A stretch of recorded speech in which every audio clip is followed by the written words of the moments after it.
Welcome to Cerebral City. It was the best of times, it was the worst of times, it was the age of the here and now, it was the age of all our past lives. It was the epoch of the big clap, it was the epoch of the little acts of kindness, it was a season of goodwill come early, it was a season of wicked, faceless crime. It was the spring of realisation where we were stripped of our imagined superiority. It was the winter of chill fear when we bowed down to all-powerful nature. I had predictability and routine before me. I had the uncontrollable not knowing before me. I was going direct to nowhere. I was going direct to somewhere I didn't want to be.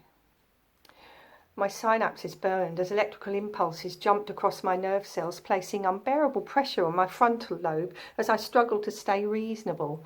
All the time, my cerebral cortex throbbed in anticipation of my next thought, my next conscious decision. But don't skulk there in the shade of my brain's amygdala, Solomon Pross. Come on in. After all, you are firmly embedded in my memory, though I wrestled with my hippocampus for the precious space. Why should I concern myself with you above, say, Philip Pirrop, or Lady Dedlock, little Paul Dombey, or Sidney Carton?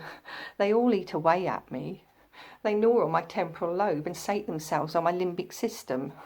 This city of mine is much declined, and I have neglected it.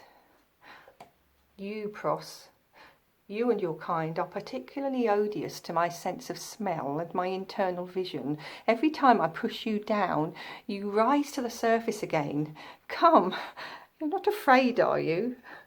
Step gently across my cerebrum. You can't fall. My neurotransmitters have you firmly in their grip. It's dark here, isn't it? In the deeper recesses of my memory. But look in there where the light glimmers. Come, Pross, 'tis only your sister. You took everything she had, didn't you?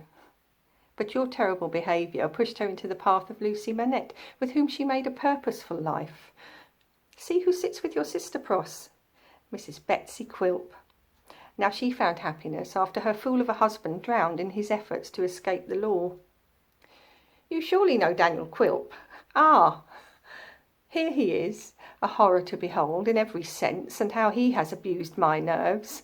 My olfactory system in particular twitches when he tweaks my thalamus. Consciousness is the curse of the disturbed mind. Daniel, say hello to Solomon. He shall be your cellmate now.